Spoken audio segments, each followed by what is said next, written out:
Hello and welcome to another episode of Voices of the Vic podcast. We're here today to do an opposition view as when we record on this Wednesday, we are playing Preston North End on Saturday, the 16th of December. And here to join me is a Preston fan, Jack. Jack, thank you very, very much for joining me tonight. How's everything with you? You all good? I'm all right, thank you. I'm keeping well. Looking forward to Christmas. How about yourself? Yeah. Likewise, I'm definitely looking forward to the masses of football that's on over Christmas. So ones that preferably don't involve Watford stressing me out. But we're obviously here to talk about the Preston Watford game. Let's dive straight into it with Preston. Just looking back on last season, because we actually finished on identical points. We finished 11th, you finished 12th. 63 points, 6 points adrift of the playoffs in the end. How was last season seen as a whole? Because the only reason I ask that is you had quite a start. Was it like something like the first 8 games you didn't concede a goal or something? We were one of those teams you played, and we played out 2 0-0 draws. But I seem to remember you had a really good start. So with that in mind, how was finishing sort of mid-table seen? Yeah, it was a bizarre start because as good as the start was, because we didn't concede, like you say, for 8 games, I think we only won 2 of those games possibly. But it was a really, really difficult sort of period for us to score goals. But equally, it was a fantastic period. I think we broke a record that had been lasting for like 50, 60 years. So it was a fantastic start defensively, but offensively, we weren't scoring enough goals. And I think the record of us last year was 45 goals in 46 games, which if you want to get into the top 6, you want to be in that sort of playoffs in the summer, you need to be able to score more goals than that. And we didn't score as many goals as we would have liked. We were okay defensively, but I think coming into the season, most North End fans would have said if there was 3 games left and we had an outside chance of making the top 6, they probably would have taken it because our budgets lie differently to the likes of yourselves who have had parachute payments and years of being in the Premier League. So I think coming away from the season, despite us being level, I think North End fans will have been a lot more positive about the season compared to yourselves, where expectations may have been higher. And of course, our rivals got relegated, where your rivals went on at their best season in donkey years. Yeah, absolutely. It's quite interesting you've said that, actually, saying that going into the last 3 games, you were still sort of looking and possibly in the hunt, because last season for us, we weren't looking at it like that at all. Like, we weren't looking at it thinking, well, we only just missed out. We were like, that was one of the worst seasons we could have endured. Lots of managers as usual, lots of injuries, players not looking like they give a crap, to be honest. Talking of managers, you've still got Ryan Lowe in charge. Now, he's got a record of 98 games, and he's won 38, drawn 26, and lost 34. What's the general feel throughout Preston fans of the job he's doing at the moment, or has done since he came in? Sorry. I think he's done the sort of job that you'd have expected, following in the footsteps of Alex Neil and Simon Grayson, who kind of stabilised North End. And every year, I mean, I think this is our 9th year of being in the Championship now, continuously, and we've not been in a relegation battle in any of them. We've not been looking over our shoulder. And in a couple of those seasons, we've been thinking, yeah, we're going to make the top 6, so we've got an outside chance. I think we finished 7th, 9th, 12th last year. We finished 11th 2 times under Simon Grayson. Obviously, right now we're 7th in the league. So I think as a North End supporter, because we've kind of come up from League One and we're quite a well-run club in terms of financially, we don't bring in the calibre of players that the likes of Leicester have, or even the likes of yourselves and Norwich have, who have been in the Premier League a couple of years ago. So to be a North End fan, I think all you want from your team is to see that they are competing week in, week out, which under Ryan Lowe has been an interesting one, because points tally-wise, it's been pretty decent. Like I say, last year finishing 12th, being 7th in the league, that's overachieving for North End if you compare it to where the budget lies. But I think what's upset a lot of fans is that when we were losing under Alex Neil, and when we were losing under Grayson, because we were finishing same places as where Lowe has us, we were getting beat marginally, where there has been quite a few heavy defeats under Ryan Lowe. Yeah. 4-0 a couple of weeks ago against Middlesbrough. We've I think got beat 4-1 against Blackburn in his first year in charge as well. So there has been quite a few heavy defeats along the way that I've kind of banished to the back of my mind, so they're not coming to me straight away. But I think that has upset a few North End fans, and you're always going to get your portion of North End fans that every time you lose a couple, they're going to want the manager sacked. That's football for you. You know, some people react emotionally. That some people would love to be, will probably go for a pint with your owner because they would probably go through 4 managers a season as well. But I think the more, I wouldn't say sensible minded, but the more less emotive minded would appreciate the work that Ryan Lowe is doing. And ultimately, North End is 7th in the league, 1 point off the playoffs right now, nearly at the halfway stage. It's been a good season, and it was a really good start to the season. We had a bit of a dip.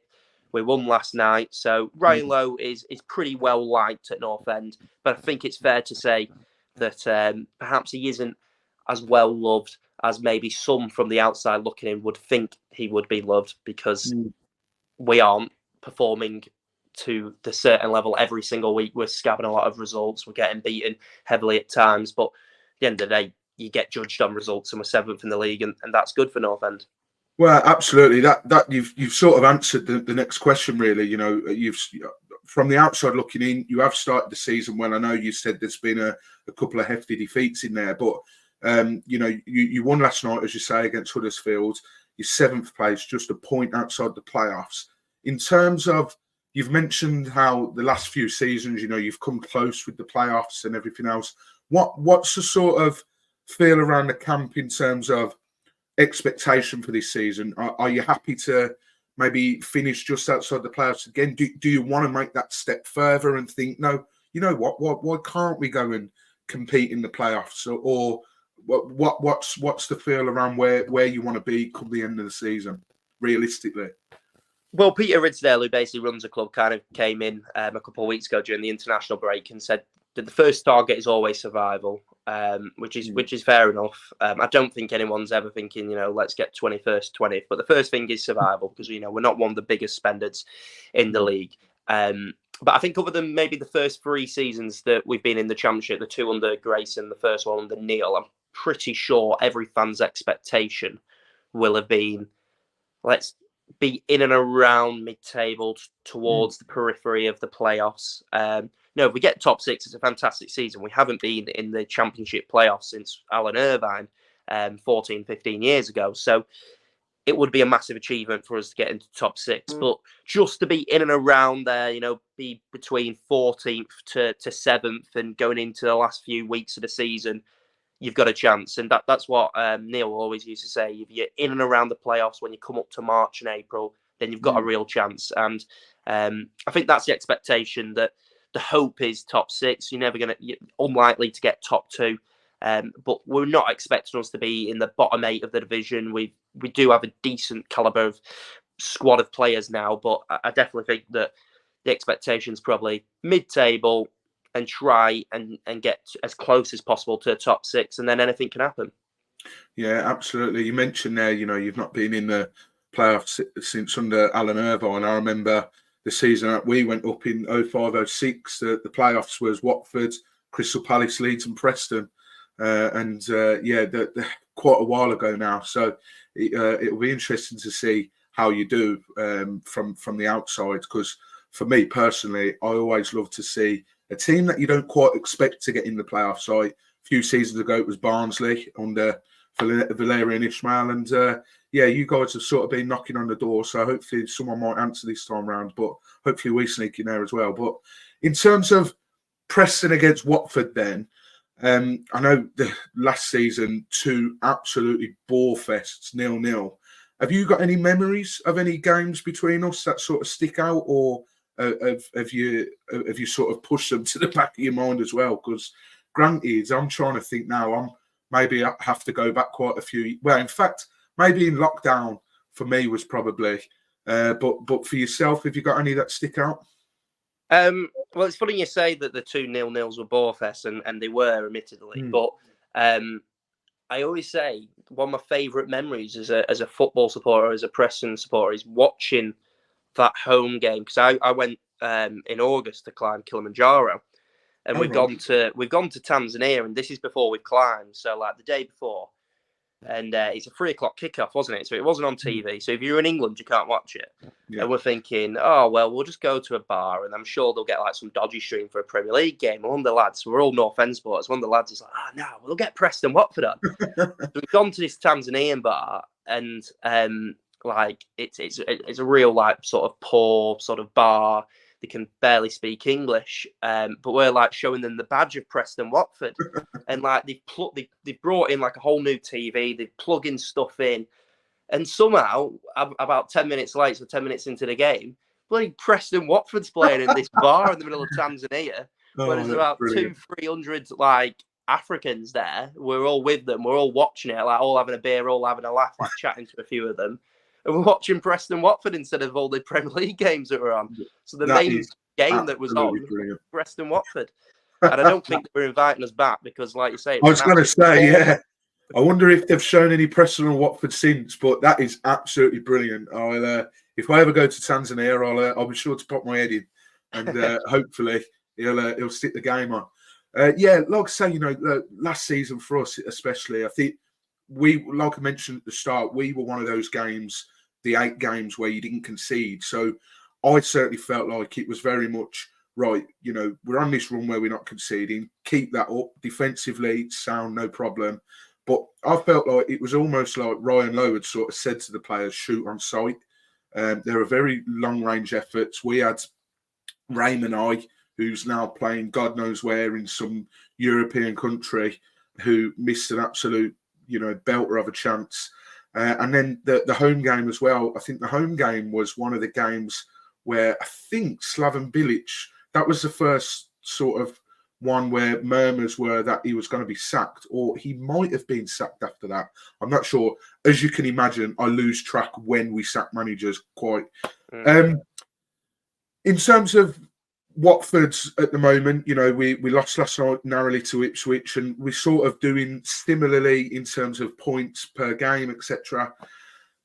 Who do Watford need to look out for when we come to Deep Down on Saturday? Have you got one particular player? I know you said results have been a bit inconsistent at the moment, but is there one player where you just look forward to watching him play, and he normally gives the opposition a bit of a headache?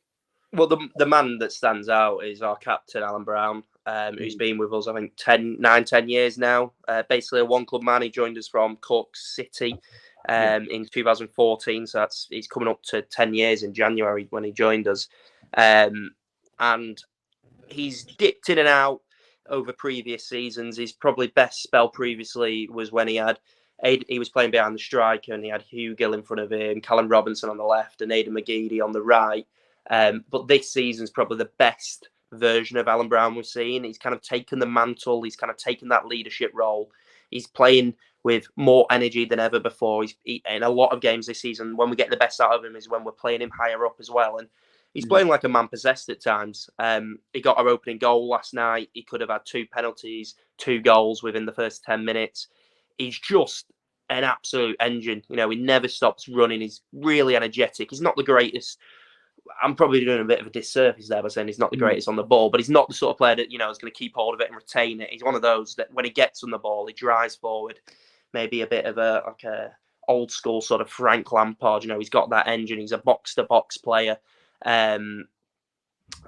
So I think if there's any player that you kind of should watch out for this weekend, it's probably him, because he's been our star man. But it's safe to say, even in those years where he hasn't done as well, he's still been one of the key men, and he's our captain. Which even though he's not a Prestonian and he's Irish, it's everyone wants that sort of player for the team that's played for them for 9-10 years, and everyone loves him. Everyone yesterday on Twitter was just going, "Let's build him a statue." All the songs were about him. Everyone loves him. Yeah, it sounds very similar to what we had with Troy before he left and completely fucked his reputation up through going on a podcast. But hey ho, it's quite interesting as well. Just looking through your squad list, you actually got Will Keane. He's your top goal scorer, if I'm not mistaken. I think he's on 5. Our top goal scorer is only on 7. He's someone that we were linked with as well. I know Ched Evans at the moment, he's had a bit of a bizarre injury. So I don't know if there's a time frame being put on when he might be back. But it's basically repetitive sort of damage to his body over the years of playing football. It sounds like it's like I say, it's very bizarre. One man as well, I'm quite interested. I had a look before we come on, and he sort of only gets minutes here and there. But in terms of Robbie Brady, I know he's obviously getting on a bit. Does he just not fit the way that Ryan Lowe plays? Because on his day, he's got one hell of a delivery. And one thing, especially with Watford, I do worry about is set pieces in general. And having someone like Robbie Brady in your squad, that you definitely, could do us damage. And you've got Patrick Bauer at the back again. I don't know if he's playing much. He's quite a big lump of a defender, and Calvin Ramsey as well. So that sort of worries me a little bit. Is Brady playing at all, or? He's not playing as much as he did last year. I remember, I think it was that game at home last year. I'm pretty sure he played that game, and I'm pretty sure I came away saying he was one of our better players that game. And he played quite a large spell of last season, but this season, he's not had the best of years. He got a sending off a few weeks ago, 2 silly yellow cards really that he picked up. He's making silly mistakes as well. And we've seen more of 18-year-old Kean Best, who is from Preston, that's kind of just come in out of nowhere. He's played for the England under-19s in the recent international break, and he's a very similar player to Brady. So, like when you said, is he not suiting Lowe's style of play? I think Brady is the sort of player that suits Lowe's style of play. He's an attacking fullback. He likes to whip balls in. He likes to get crosses in early as well. But I don't know what it is with him, because I think right at the start, and I was well on board with them giving him another new contract when they did it in the summer. But I think it's fair to say he's been one of our weak links this season when he has played, giving the ball away cheaply, like I say. He's just not showing that sort of quality that you can see from Robbie Brady. But he's 31 years old now, so he's coming to the latter stages of his career. So I'd expect, actually, on Saturday that we'll play Liam Miller, who's on loan from Basel, used to be at Liverpool, Canadian international. I expect he will play left wing back. He was brilliant last night. If you get a chance, check out the second goal against Huddersfield, the way he's created the goal, and then he's just played it a through ball for Will Keane just to slot into the back of the net. But he was dynamite last night. And in terms of giving maybe Watford fans a little bit of hope, what areas do you think Watford can exploit on Saturday? I don't want to give away too much information. No, I think the way I was talking about this on the way back from the game last night, I think the way Ismail used to play, like that he became accustomed to when he was Barnsley manager, when he's West Brom manager, sort of, coaching off the ball, kind of getting the ball into the forward areas and using a lot of pressing, which we haven't really seen at Watford. It's been a bit more of a slow sort of possession-based style, I believe. Yeah. I would say the slow possession-based style suits North End more, because North End aren't a great team on the ball. I think we're 22nd for most possession. So we don't like having the ball, and we've struggled at home when a team has come and gone, they set off and go, right, it's your job to break us down. And we don't really have that creativity in the squad. We're not the most creative side. We're very much a side that is pretty decent off the ball. We can press well. We can defend deep on the edge of our box. But Watford, if you come to us and try and play like a slow possession-based style, I think we'll enjoy that with the home crowd. Hopefully we'll get a decent crowd with us coming up to Christmas now. I think North End will enjoy that. But if Ismail wants to play a bit more direct, because I know I don't think you're anywhere near the top of like the possession metrics. I think you're 7th or 8th. I was looking at it before. So you're not like as possession dominant as maybe a Southampton are. But if he wants to be a bit more direct and play into, is it Rajovic up top? Yeah, Rajovic. This is one problem we're having at the moment. Unless you put it on a plate for him in the anywhere between sort of the 6 and 12 yard line, he doesn't do anything. Like he won't press, or he seems reluctant to press. His hold-up play is virtually non-existent. He tries to link it up as much as he can, but he lives off scoring from those out-swinging crosses. So, yeah, I mean, in terms of having a forward that might press, we've got Vacuum Bio. Would you say if we were to come and maybe bring that high press and that high energy, do you think North End would deal with that well? Is that something you seem well equipped to do with, or? Yeah, I mean, I think Lowe will be prepared to not have much of the ball, because, like you say, Watford have favoured having possession of the ball more than North End have, and Watford, despite your position in the table and maybe your expectations have been lowered this year because it's a bit of like a rebuilding job.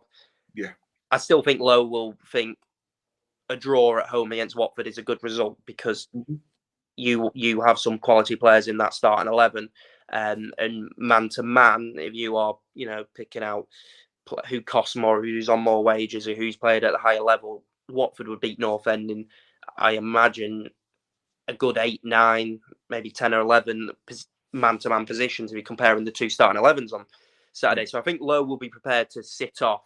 But as I say, if Watford kind of come with a different game plan and kind of sit off themselves and force us to play, then I think that will suit yourselves more. Yeah. It sounds like it could be either quite a frustrating day. We went to Huddersfield. I don't know how many games ago now. I've tried to forget it as best as I can, and it was whilst they were on this terrible run of not being able to win or pick any points up, and we went there and it was just very slow, a bit like England's in the fact they get the ball forward, think, oh, is this an opportunity? No, we'll go back to the goalkeeper and start again. And I think the last few games we've sort of seen the tempo rise a bit.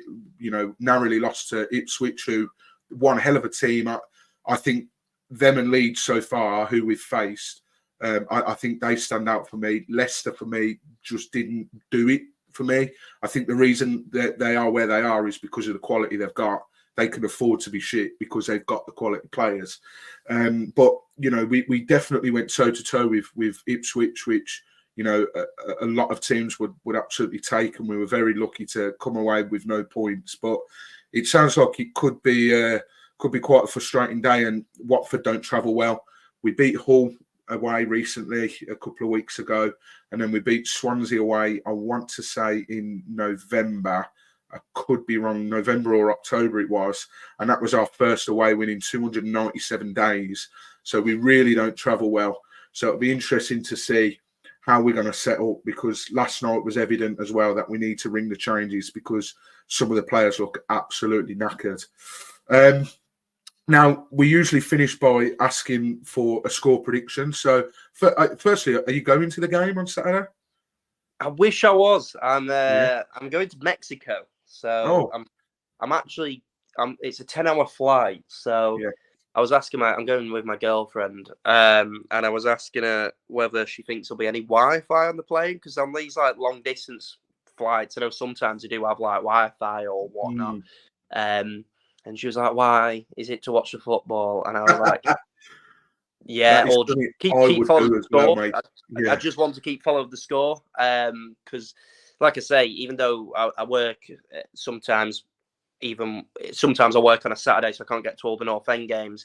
I'm pretty sure that I always make sure that I've got the 3 p.m. slot available, so I can always watch a North End game. So I think this is one of the first ones I haven't watched, whether it be on TV or at the game. So I'm going to be in Mexico, so I'm going to arrive at about 7 p.m. English time. So I'm going to straight away see the score, and I'm hoping for a positive one. And what score are you going for? I'm going to go 1-1. I think it'll be a tight game. Yeah, to be honest, that's what I'm sort of leaning more towards, a 1-1, definitely. Like I say, we don't win much away. I never feel as positive away as I do at home. We could be playing bottom of the league away and I'd still go there with my doubts. But at home, I just think we're a completely different animal. So it'll definitely be interesting, bearing in mind what you've said. We usually sign off with a game, but I must admit the game that we usually play is asking if the opposition fan can name as many players that have played for both, but I've done a bit of research, and firstly, the website that I use didn't want to give Watford and Preston. And then secondly, after I did some research, it seems like there's only one anyway, and that was Joe Garner. So it doesn't look like there was any others. So it would have been a bit of a waste of time anyway.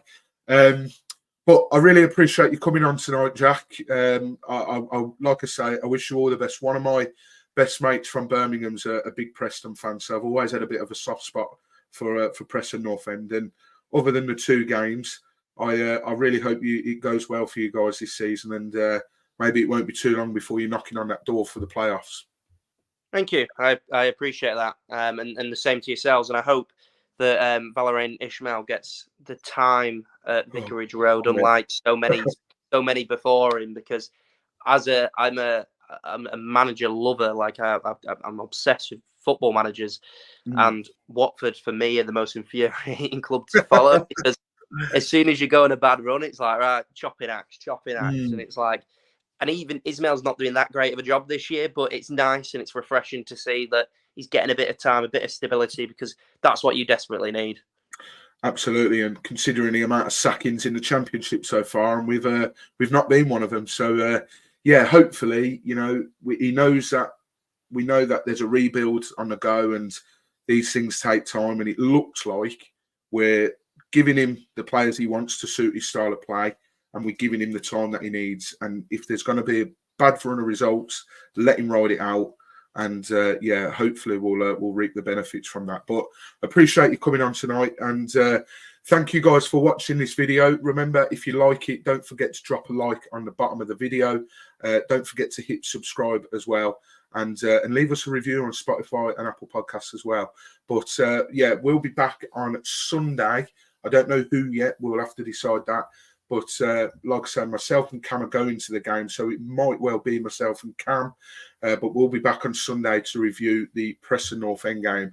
But till then, stay safe, everyone. Take care, and come on, you Horns.